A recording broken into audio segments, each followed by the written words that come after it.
Hello guys, this is the last part of digestion and absorptions. इसमें हम absorption of digested products and disorders देखने वाले हैं। So let get started. Sorry sorry.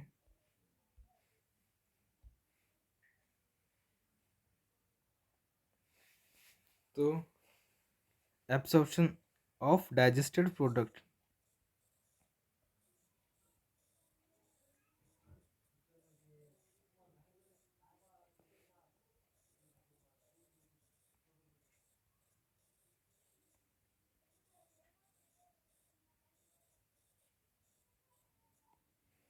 तो digestion start होता है mouth से। तो एब्सॉर्प्शन भी हो सकता है कि आपने को कभी कभी सब क्वेश्चंस पढ़ सकता है ना। तो हम स्टार्ट करेंगे माउथ से कि माउथ में क्या होता है या नहीं होता है, या अरे यार, तर खूप जास्त। So absorption in buccal cavity first डालेंगे।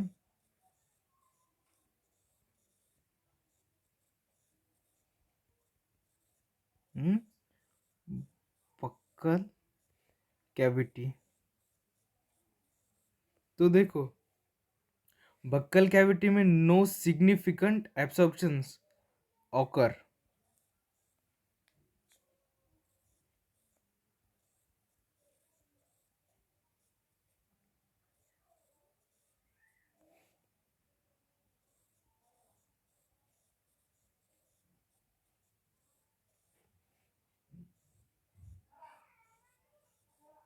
but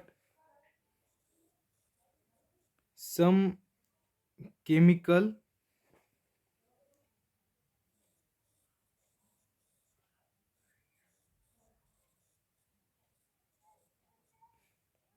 medicine and alcohol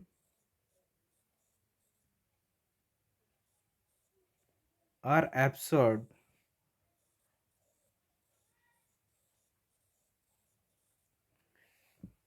mouth में जो है ना, ज़्यादा से ज़्यादा एब्सॉर्प्शंस नहीं होता है, पर some chemicals, medicine and alcohol का एब्सॉर्प्शंस होता है। उसके बाद एसोफेगस, एसोफेगस तो पेरिस्टाल्टिक मूवमेंट के थ्रू खाना स्टमच में लाता है। तो हम डिस्कस करेंगे अब स्टमच के बारे में।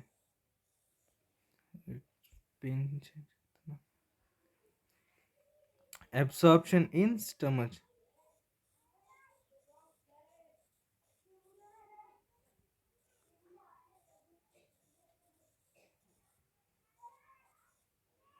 तो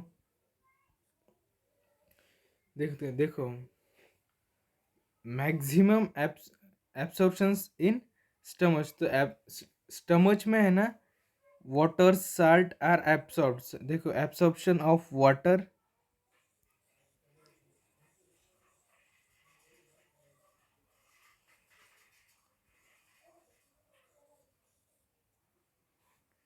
सम सॉल्ट्स,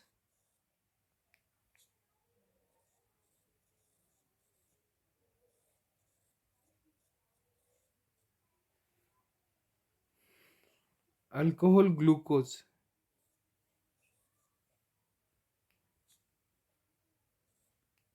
अरे,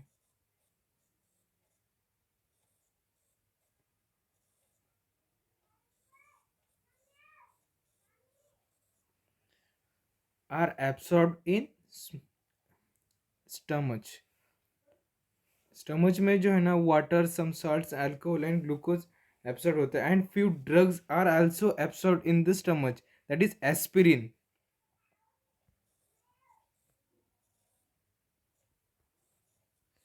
are absorbed in a stomach and it is a drug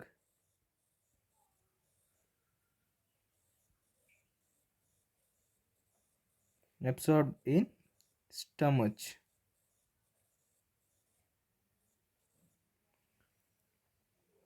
stomach के बाद में खाना जाता है स्मॉल इंटेस्टाइन में। तो देखो, स्मॉल इंटेस्टाइन भी देखेंगे अब।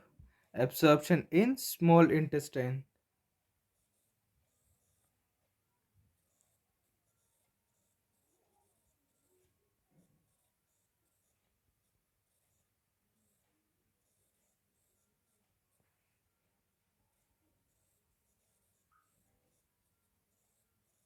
तो देखो गाइस, मैक्सिमम एब्सॉर्प्शन जो होता है वो जेजुनम में होता है।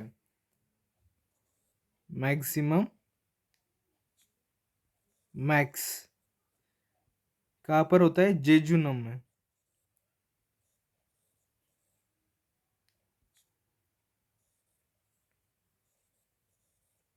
क्यों होता है भाई? ये यहाँ पर माइक्रोविलाय मैक्सिमम नंबर में प्रेजेंट होती है, maximum number of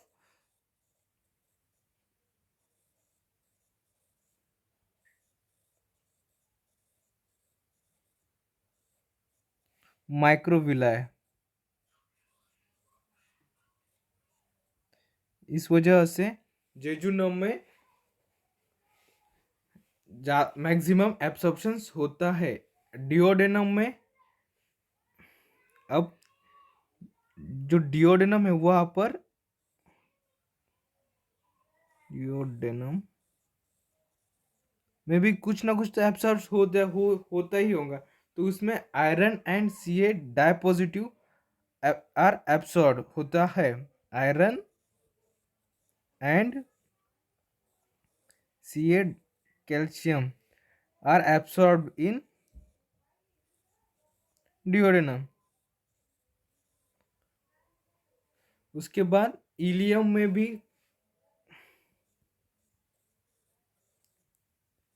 vitamin B12 and bile salts absorb होते हैं।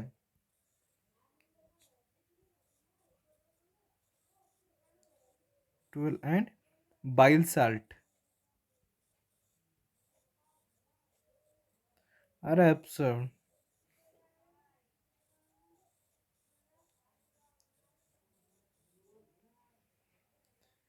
उसके बाद अब ये हो गया स्मॉल इंटेस्टाइन। अब हम देखेंगे digest absorption of carbohydrate. Carbohydrate का एब्सॉर्प्शन कैसे होता है? तो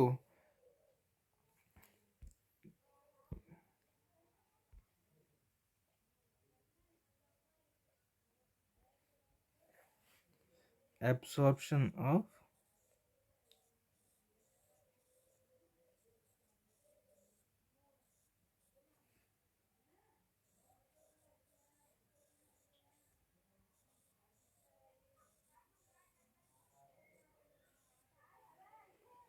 तो देखो, पहला लेंगे हम ग्लूकोज।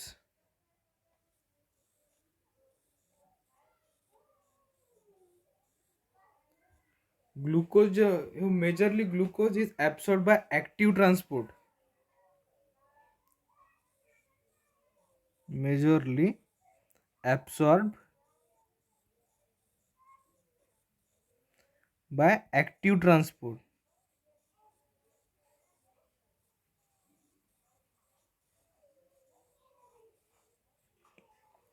कभी भी डॉक्टर देखो, वीकनेस आ रहा है हो और कुछ तो ऐसा हो रहा है तो ग्लूकोज की ग्लूकॉन डी देता है। क्यों देता है भाई वो? क्योंकि वो इंस्टेंटली ब्लड में मिक्सअप हो जाता है और अपने को इंस्टेंट एनर्जी देता है। एक्टिव ट्रांसपोर्ट होता है ग्लूकोज का, इसलिए डॉक्टर ग्लूकोज और ग्लूकॉन डी देते हैं। उसके बाद फ्रुक्टोज।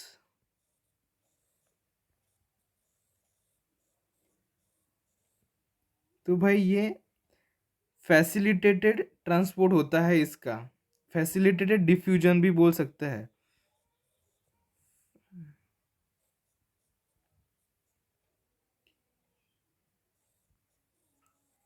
डिफ्यूजन। एंड उसके बाद आता है गैलेक्टोज।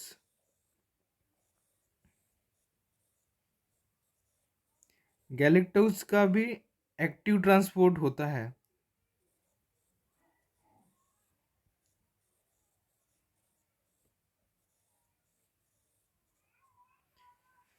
ये हो गए अपने कार्बोहाइड्रेट्स।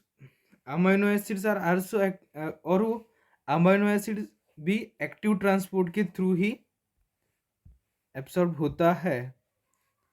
अमीनो एसिड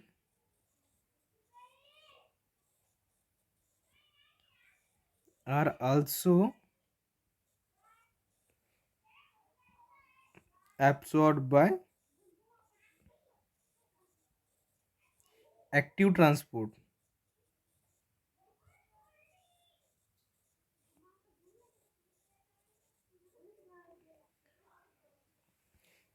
ये हो गया अपना। ये अब फैटी एसिड्स एंड ग्लिसरॉल जो है वो blood can not absorb into blood, मतलब ये जो है फैटी एसिड्स एंड ग्लिसरॉल वो ब्लड में एब्सॉर्ब नहीं होता है। They are firstly incorporated into small muse droplets.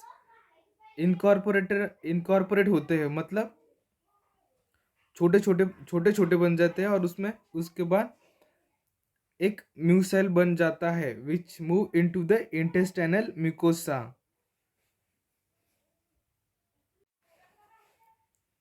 Incorporated means वो एक जगह पर समाविष्ट हो जाते हैं, और small into a small droplet में।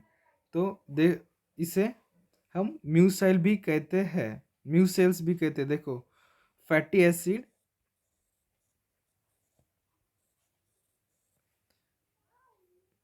एंड ग्लिसरॉल ये not absorb into blood.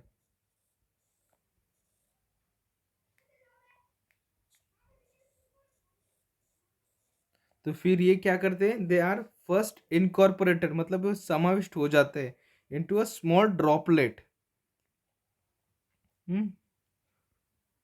First, और उसको हम म्यूसेल्स कहते हैं। First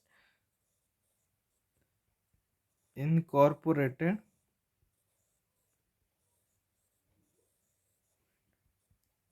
into small micelles, sorry sorry, small droplet. और उस ड्रॉपलेट को हम कहते हैं म्यूसेल्स। और वो ये micelles which move into the intestinal mucosa, और ये देन बाद में मूव्स टू द इंटेस्टिनल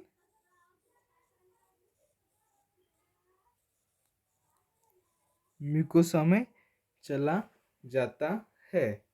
तो ये absorb the absorb substances are finally reach to tissue में जाते हैं, and which utilize their activity, which utilize them for their activities. और इस प्रोसेस को हम एसिमिलेशंस कहते हैं। तो एसिमिलेशंस की डेफिनेशन लिखेंगे अब। Assimilation,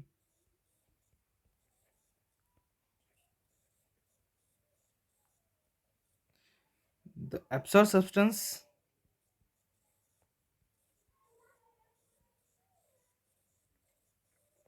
substance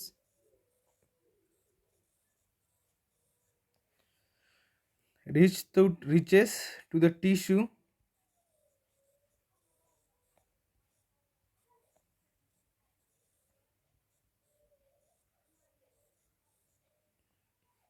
which utilize them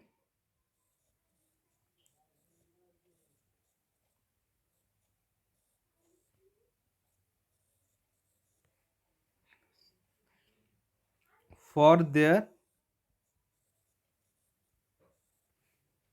activities called assimilation।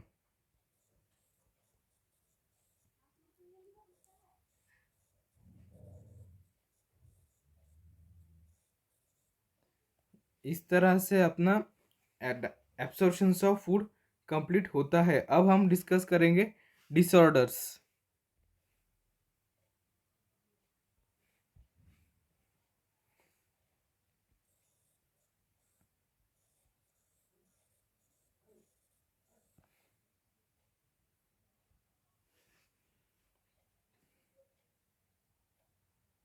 Disorders में पहले jaundice.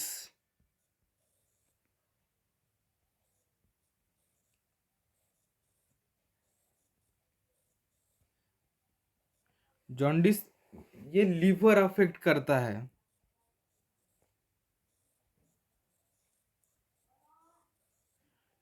And skin and eyes turn into yellow, skin and eyes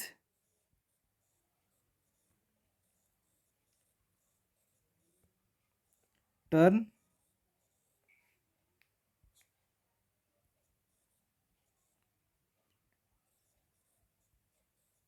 मतलब अपने जो स्किन एंड आइज का कलर है वो येलो हो जाता है due to the deposition of bile pigment के डिपोजिशन की वजह से, ड्यू टू द, और रीजन है बाइल पिगमेंट की वजह से, एंड की डिपोजिशंस में से। उसके बाद आता है वोमिटिंग।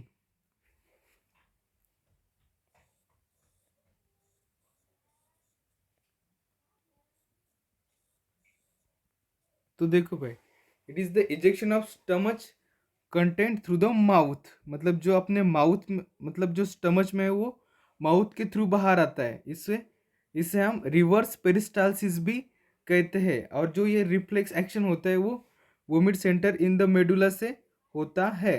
और ये मतलब a feeling of nauseous proceeds vomiting, मतलब अपने से नोशिया टाइप हो जाता है, तो फिर वोमिटिंग आती है। तो इजेक्शन ऑफ स्टमच कंटेंट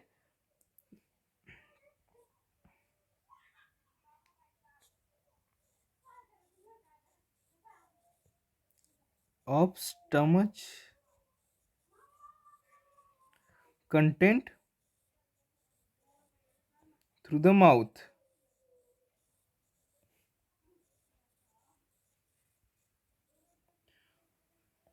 और ये reflex actions control by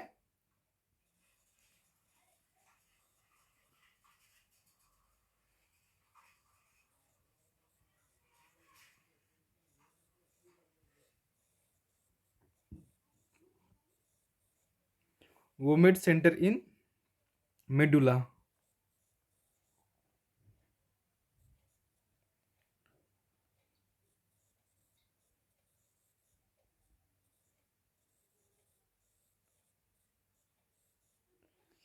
A feeling of nausea proceeds vomiting।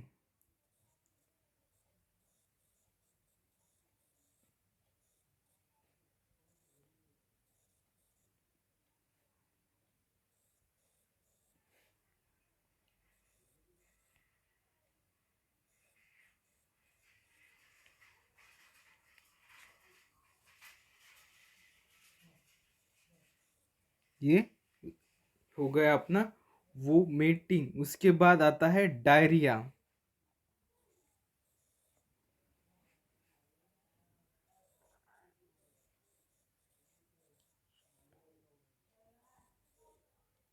Diarrhoea में क्या होता है, असल में मतलब स्टूल जो है वो लिक्विड फॉर्म में आता है, और एब्सॉर्प्शन ऑफ फूड बहुत कम मात्रा में होता है डायरिया में।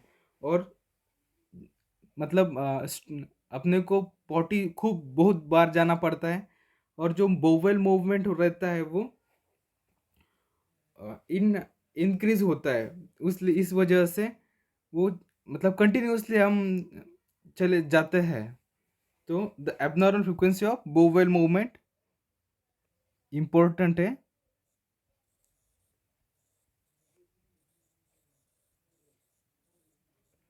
Frequency of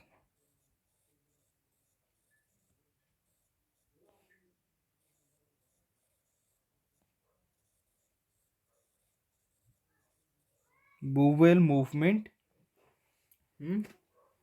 increase liquidity of faecal discharge,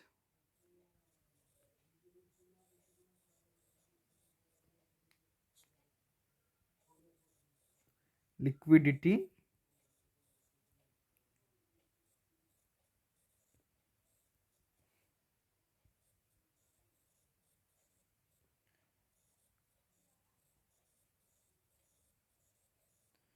discharge and absorption of, it reduces absorptions of food।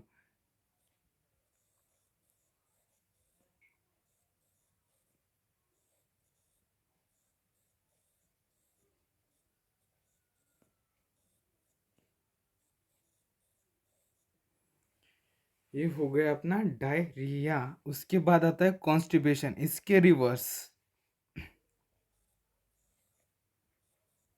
Constipation, यहाँ पर क्या होता है, the faeces is retained within the colon as the bowel movement occurs irregularly. मतलब यहाँ पर देखो, इनकी यहाँ पर abnormal frequency of bowel movement, और यहाँ पर है इरेगुलर मूवमेंट, बोवल मूवमेंट। मतलब कॉन्स्टिपेशन में क्या होता है, जो फिकस अपना जो स्टूल है वो रेक्टम में स्टोर होता है, और उसके बोवेल मूवमेंट नहीं होते तो वहाँ पर ही स्टोर होते हैं। कभी कभी वो एकदम मतलब ऐसा रफ टाइप का बन जाता है, और वो निकलने में दिक्कत हो जाती है, तब सर्जरी करके उसे निकालना पड़ता है। तो the faeces retained within the colon, ये एनसीईआरटी की लाइन बता रहा हूँ। The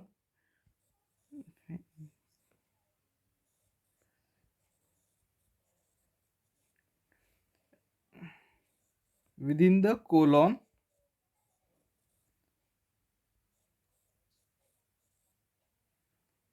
as the bowman movement occurs irregular।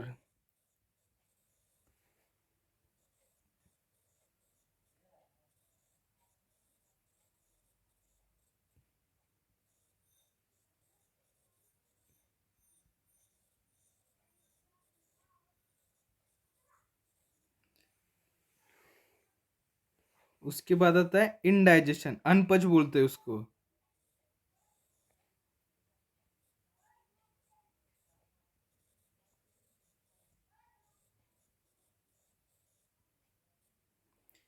यहाँ पर कैसा था, पेट फूला फूला सा रहता है ऐसे, मतलब पेट भरा भरा सा रहता है, और खाने की इच्छा नहीं होती है। इस condition is food is not, और वो food is this condition is food is not properly digest, मतलब जो अपन फूड खाते हैं वो प्रॉपरली डाइजेस्ट नहीं होता है। इस वजह से अपन को ऐसा फील होता है कि अपना पेट फुल भर गया है। In this condition the food is not properly digested.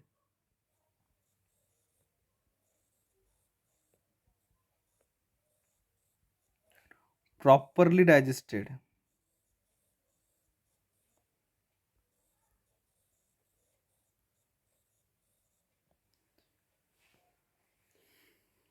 Leading to a feeling of fullness.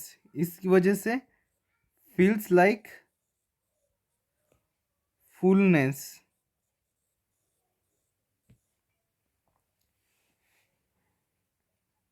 और ये जो है वो है ना, ये over eating and spicy food की वजह से होता है। मतलब अपन स्ट्रीट फूड खाते हैं ना, पानी पूरी कचौरी वगैरह, तो इस वजह इस ये मेन रीजन से इनडाइजेशंस के, और इससे फूड पॉइजनिंग भी हो सकती है इनडाइजेशंस की वजह से, क्योंकि जो अपना जो खाया हुआ रहता है वो अच्छी तरह से डाइजेस्ट नहीं होता, तो बैक्टीरिया वगैरह भी फॉर्म होते हैं, और फूड पॉइजनिंग भी होती है।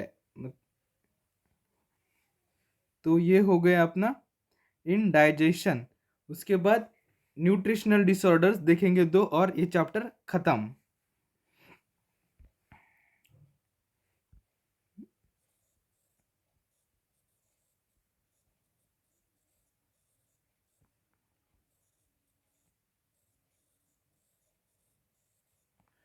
तो इसका क्या करते हैं हम, दो दो पार्ट में डिवाइड करते हैं।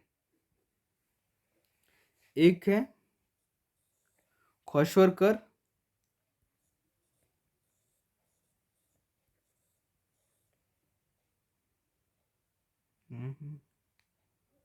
स्पेलिंग SHIORKARWA,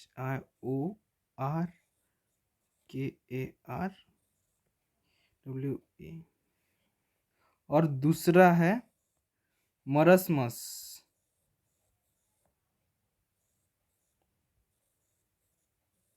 इसका हम डिफरेंस जानेंगे कि ये कैसे कैसे होते। तो ये क्वेश्चरकर डिसीज है ना, ये ग्रेटर देन 1 ईयर एज के लोगों को होता है।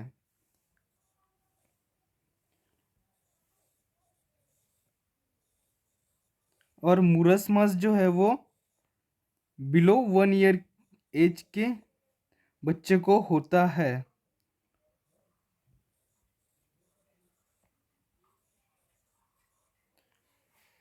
यहाँ पर डेफिशिएंसी ऑफ प्रोटीन की रहती है, only protein, sea of protein only.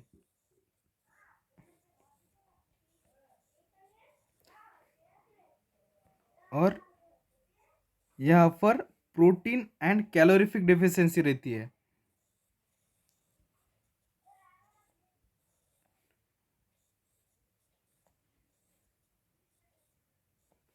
Deficiency.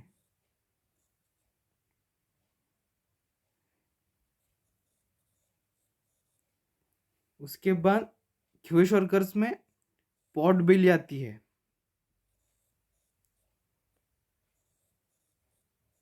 जिसे ओडिमा इडीमा भी कहते हैं। एक स्वेलिंग टाइप का आता है पेट पर, उसे ओडिमा भी इडीमा भी कहते हैं। और मुरस मास में 3 नंबर का पॉइंट है ना, नॉट ऑकर है, पॉट बेली और नॉट ऑकर। उसके बाद यहाँ पर है जो है सबक्यूटेनियस फैट प्रेजेंट रहता है।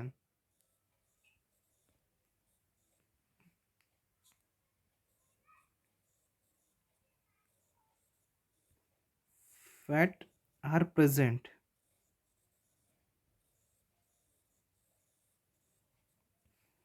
और यहाँ पर वो सबक्यूटेनियस फैट आर absent रहता है।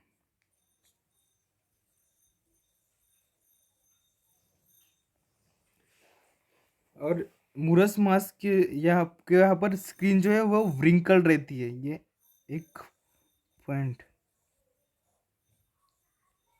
Wrinkle skin. तो ये डिसऑर्डर्स जो है वो हम क्योर भी कर सकते हैं। अगर हमको ये डिसऑर्डर्स क्योर करना है तो ये वाला जो है इसे हमें मतलब प्रोटीन डाइट देना पड़ेगा। अगर हम इसे प्रोटीन डाइट देंगे तो वो क्योर हो पाएगा। और जो मुरस मास है उसे कैलोरीफिक डाइट देना पड़ेगा, हाई कैलोरीफिक डाइट, तो वो भी क्योर हो सकता है। डिसीज क्योर करने के लिए यहाँ पर for curing the disease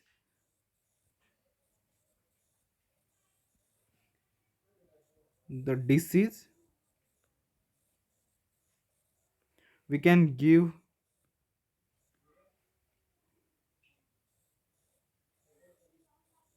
high protein diet।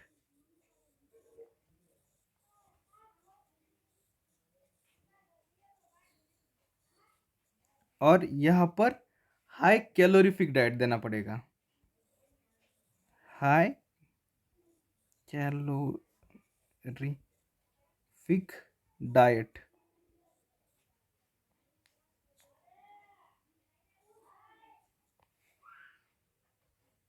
इस डाइट्स की स्पेलिंग थोड़ी सी मिस्टेक होती है,